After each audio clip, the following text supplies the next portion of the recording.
کی زینت ہے، یہ مرد کا حسن ہے، یہ مرد کی تکریم ہے، یہ مرد کے حسن میں اضافہ ہے۔ کیا خیال ہے، کیا رسول اللہ سے بڑھ کر کوئی اور حسین ہے؟ اپنے دل سے پوچھئے، میری باتوں پہ نہ جائیے، کیا رسول اللہ سے بڑھ کر کوئی اور حسین ہے؟ ساری کائنات میں سب سے بڑھ کر خوبصورت کون؟ رسول اللہ صلی اللہ علیہ وسلم۔ اللہ کے نبی شیو کر کے حسین تھے یا داڑھی رکھ کر حسین تھے؟ سوچئے، اللہ کے نبی اگر کائنات میں سب سے زیادہ خوبصورت تھے، آپ سے پیارا نہ کوئی پیدا ہوا، نہ ہوگا، نہ ہو سکتا ہے۔ خلقت مبرئا من كل عیب كأنك قد خلقت كما تشاء۔ اگر اللہ کے نبی سے حسین کوئی نہیں تو فیصلہ اپنی عقل سے کیجئے۔ اللہ کے نبی حسین تھے، سینہ مبارک داڑھی سے بھرا ہوا تھا، یہ شیو تھی۔ اگر اللہ کے نبی داڑھی رکھ کر حسین تھے تو اس کا معنی یہ ہوا کہ حسن داڑھی کے رکھنے میں ہے، شیو کرنے میں نہیں ہے۔ کیا رسول اللہ صلی اللہ علیہ وسلم کی داڑھی تھی؟ سوال پیدا ہوتا ہے۔ صحیح بخاری میں حضرت انس سے روایت ہے کہ رسول اللہ صلی اللہ علیہ وسلم کی داڑھی اور سر کے بالوں میں 20 سے زیادہ سفید نہیں تھے۔ کیا حدیث سے ثابت ہوا کہ رسول اللہ صلی اللہ علیہ وسلم کی اپنی داڑھی مبارک تھی؟ عمار بن یاسر ام سلمہ فرماتی ہیں کہ جب رسول اللہ صلی اللہ علیہ وسلم وضو کرتے تو داڑھی کا خلال کرتے، ایک چلو پانی لے کر داڑھی کا خلال کرتے۔ اس حدیث سے بھی ثابت ہوا کہ رسول اللہ صلی اللہ علیہ وسلم کی داڑھی تھی۔ ترمذی میں حضرت انس سے روایت ہے، فرماتے ہیں رسول اللہ صلی اللہ علیہ وسلم اپنے سر پر تیل لگاتے اور داڑھی میں کنگھی کیا کرتے تھے۔ حضرت علی فرماتے ہیں مجھے رسول اللہ صلی اللہ علیہ وسلم نے یمن بھیجا۔ سننا ذرا حدیث کو، غور کرنا، خاص طور پہ وہ پیارے بھائی جو اپنا چہرہ محمدی بناتے ہوئے بڑا کتراتے ہیں اور یہود و نصارہ جیسا منہ بنا کر بڑا خوش ہوتے ہیں جب کہیں فنکشن پہ جانا، میٹنگ پہ جانا ہو، شیو کر کے شیشہ سامنے رکھ کے کہتے ہیں ہاں سواد آیا نا، ہون گل بنی، کریم شریم لگا کے بالکل سیٹ سٹ کر کے نا پھر شیشہ دیکھتے ہیں کیونکہ تو بال رہ کے نہیں گیا، اور پھر کہتے ہیں کام ہو گیا، اب ٹھیک ہوا۔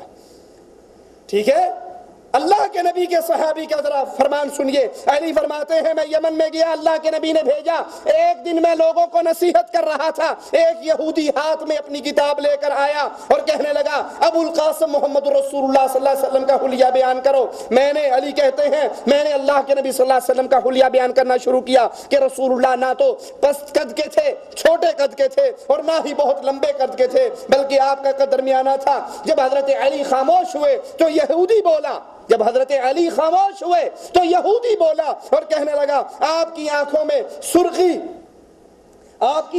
سرخی تھی اور داڑھی خوب رو تھی، کان متناسب تھے، اتنا پیارا آپ کا چہرہ تھا، اتنا پیارا آپ کا وجود تھا۔ حضرت علی یہودی کی بات سن کر کہتے ہیں اللہ کی قسم اگر تو محمد کریم صلی اللہ علیہ وسلم کو اپنی آنکھوں سے دیکھ بھی لے تو اس سے بہتر تو ان کا حلیہ بیان نہیں کر سکتا۔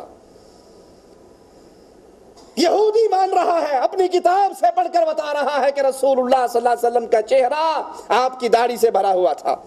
جابر بن سمرہ فرماتے ہیں رسول اللہ صلی اللہ علیہ وسلم کی داڑھی مبارک کے بال بہت زیادہ تھے۔ حضرت علی فرماتے ہیں رسول اللہ صلی اللہ علیہ وسلم کی بہت بڑی داڑھی تھی۔ صحیح الجامع میں یہ روایت ہے۔ حسن بن علی رضی اللہ عنہما فرماتے ہیں رسول اللہ صلی اللہ علیہ وسلم کی داڑھی بہت گھنی تھی۔ ترمذی میں یہ روایت ہے۔ علی فرماتے ہیں نبی کریم صلی اللہ علیہ وسلم کی داڑھی مبارک بڑی بھاری تھی۔ مسند احمد میں یہ روایت ہے۔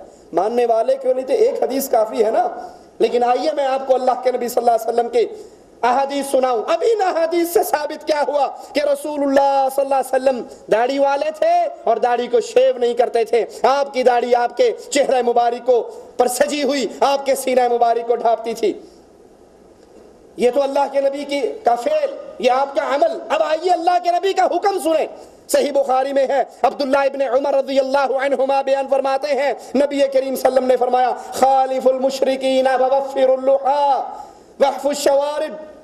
اللہ کے نبی کا حکم یاد کر لیجئے، اہل ایمان جب اللہ کے نبی علیہ السلام کا حکم سنتے تھے ان کی گردنیں جھک جایا کرتی تھی، اور جب تک انسان کا ایمان یہ رہے کہ اللہ کے نبی کا حکم آنا اور میں نے اس پر عمل کرنا، اس کی تعمیل کرنی، تو پھر یہ اہل ایمان اللہ کے ہاں بڑے عظیم مقام کو پہنچتے تھے۔ عبداللہ ابن عمر فرماتے ہیں ایک مرتبہ حکمن نہیں مشورتاً رسول اللہ صلی اللہ علیہ وسلم نے کہا کہ کیا ہی بہتر ہوتا ہم مسجد نبوی کا یہ دروازہ اگر عورتوں کے لیے خاص کر دیتے، ابن عمر فرماتے ہیں اللہ کی قسم مرتے دم تک میں اس دروازے سے دوبارہ کبھی داخل نہیں ہوا. حکم نہیں تھا، مشورہ تھا. اللہ کے نبی علیہ الصلوۃ والسلام نے ایک صحابی کی انگلی میں سونے کی انگوٹھی دیکھی، آپ کے چہرے پر ناگواری کے آثار آئے، اس نے اتار کر پھینک دی. پیارے حبیب کا غصہ ٹھنڈا ہوا. باقی صحابہ نے مشورہ دیا اس صحابی کو کہ یہ سونے کی انگوٹھی اٹھا لو، تمہاری بیوی، ماں، بچی، عورتوں کے لیے تو حلال ہے. کہا اللہ کی قسم میں اس چیز کو کبھی اپنے گھر میں نہیں لے کر جاؤں گا جس چیز کی وجہ سے محمد کریم ناراض ہوئے.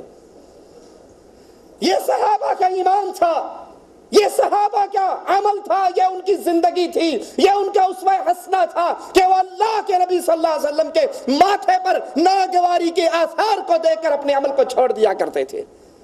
اور جہاں حکم آ جائے، آئیے میں آپ کو حکم سناتا ہوں، صحیح بخاری میں ہے، اللہ کے نبی نے فرمایا مشرکین کی مخالفت کرو، اپنی داڑھیوں کو معاف کرو، اپنی مونچھوں کو پست کرو.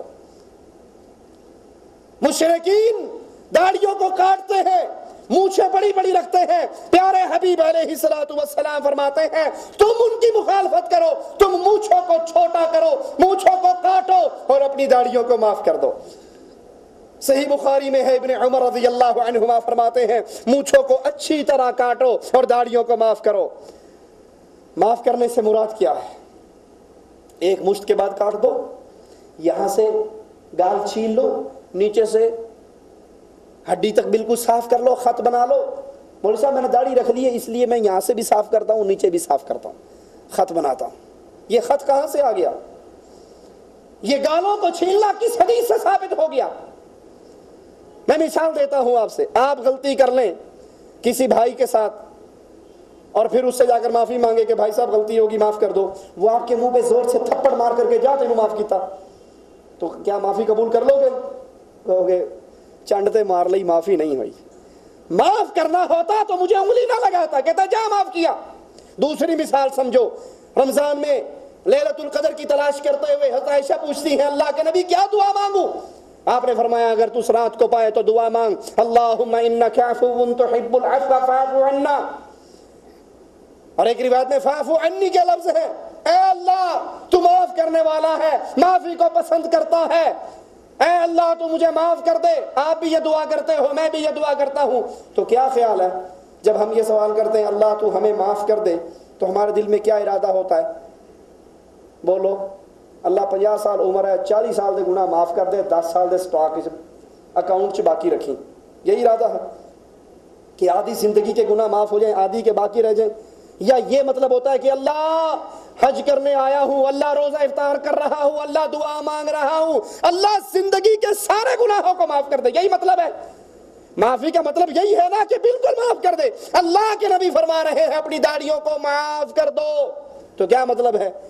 جیسے سفیدی کرنے والے یا رنگ کرنے والا چھوٹا سا برش ہوتا ہے ویسے رکھ لو ہیں، یا ایک مٹھ کے بعد کاٹ لو، یا چھوٹی چھوٹی خشخشی داڑیاں رکھ لو. نہیں، اللہ کے نبی نے فرمایا ان کو معاف کر دو. تو پھر ان کو چھوڑ دو، ان کے حال پہ رہنے دو، ان کو بڑھاؤ. ان کو معاف کرنے سے مراد پھر ان کو کاٹنا نہیں ہے.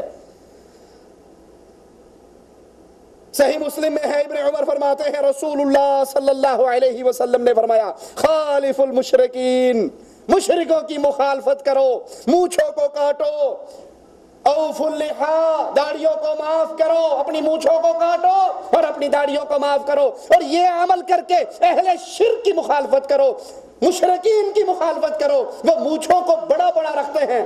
آپ نے دیکھا ہوگا لمبی لمبی مونچھوں والی دنیا، 6-4 کی مونچھیں منہ میں جا رہی ہیں، پانی پیتے میں گند اس کے اندر جا رہا ہے، جراثیم اس کے اندر جا رہے ہیں، شکل دیکھ کے انسان کی شکل لگتی نہیں ہے، اور بالکل صاف کی ہوئی. اور ہمارے ہاں تو بلکہ پاکستان میں کئی مرتبہ اخباروں میں پڑھا مونچھوں کے ذریعے مقابلہ ہوتا ہے، مونچھوں کے ذریعے 1 کلو وزن اٹھایا، مونچھوں کے ذریعے سائیکل چلا دی، مونچھوں کے ذریعے یہ کر لیا.